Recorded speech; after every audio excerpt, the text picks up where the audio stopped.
We said it was coming up, guys, and I hope you believed me because we got Believe us up against Huck, the big heavyweight from Canada. I'm trying to get our producer here to just laugh because he has an amazing laugh and our microphones are super sensitive. But yeah, he is a resistant one, that one. But Huck versus Believe, Deadwing, finally, something that is not Overgrowth. Definitely. You know, I actually had to decide on a default map because what we do for a round robin is that the two players that are playing, they basically just decide on a map to play for their best of one.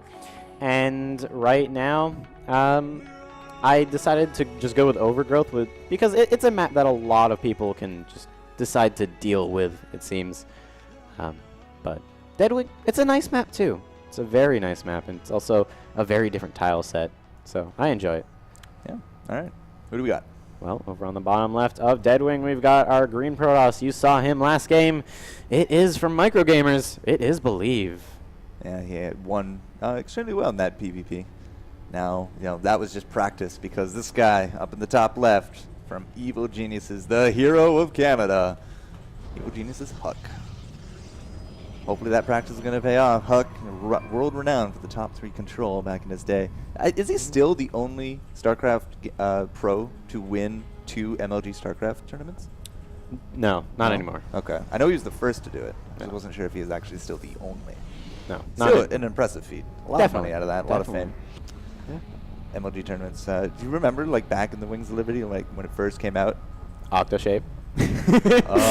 Octoshape. Oh, the memories with Octoshape and Nightmares. Sundance coming on saying that there was infrastructure problems, so that's why the stream was crashing. When I was there, it was just like, if we get 100,000 viewers, because that was hard back then, he will dress up as Evil Knievel for the next one. And that was also the big weekend where they just buffed Zerg, and Idra went on to win the entire thing.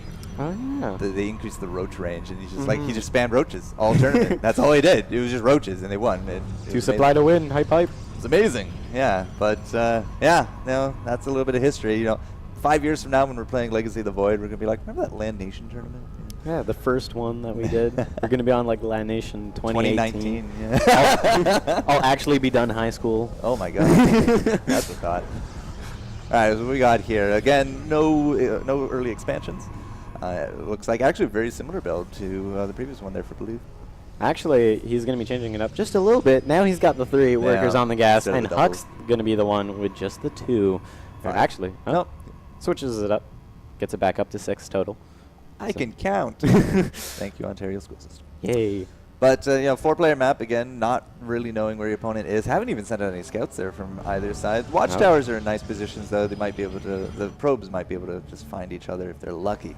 But right now, we're just content to stick to ourselves and possibly just, again, get up a little bit of army, go for that expo, and just prepare for G's.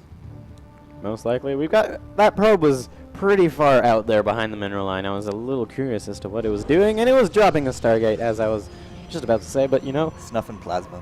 Yep. Just snuffing some plasma. It's okay on this planet. Has Carbot, like, done anything, like, for probes? Like little animations, like, you know, your probes are under attack and just snuffing plasma? I believe so.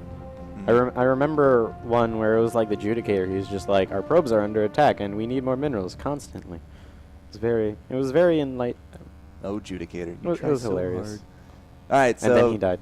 Not gonna be not gonna be a probe. He's gonna be a mothership scout. You know, he'll go in the right direction. Kudos to him. He actually is gonna be sending out a scout as well. So Huck will find Believe. Oh, Stalker to follow it up. We're gonna cover all the bases at once, guys.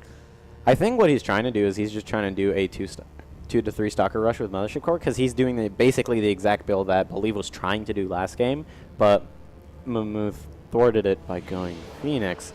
But you know, in the end, the Phoenix didn't work out. This is looking fairly similar here. Hello. Oh, that's can not good. the Mothership Core get out of this one? No, it cannot. I'm not thinking it can. No, its speed is very slow. It's there a little. He just had enough energy at the end of it. But you know, that'll make him really vulnerable to Phoenix attacks later on because now he will not have the energy for the photon overcharge. That was literally as soon as he got 100 energy, he just casted down that recall. He was dancing. He was dancing his heart out. Now he's going to throw it off into an obscure corner so that Believe does not find it. But we do got some Stalkers moving out, the proxies. are going to be in place. So Huck, as you said, looking for the 2 gateway aggression. He might actually just, full up decide to siege. Do we have a force field? We do not. Well, we do have a phone on overcharge. Yeah, but that's a temporary solution. It's enough that he can get up at least a sentry, but Oh, that is an army. That is an army.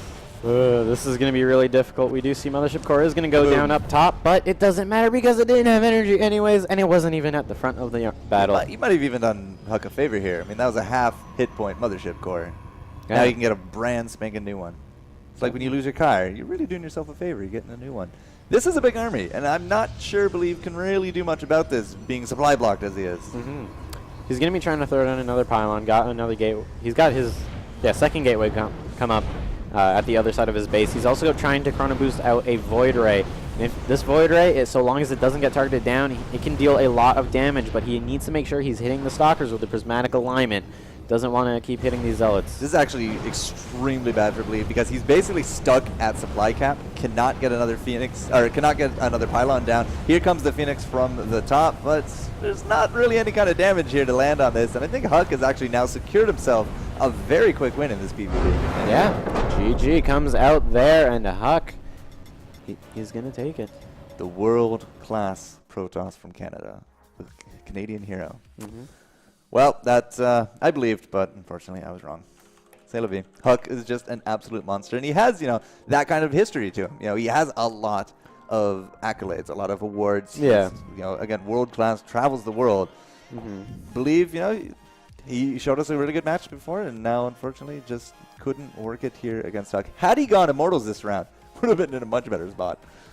But yeah, that's just the fun of it. All right, guys, LANation 2014. We're gonna get you another game. Have some music here from Monster Cat and Wolfgun doing some good things here on the stream, and we'll see you soon.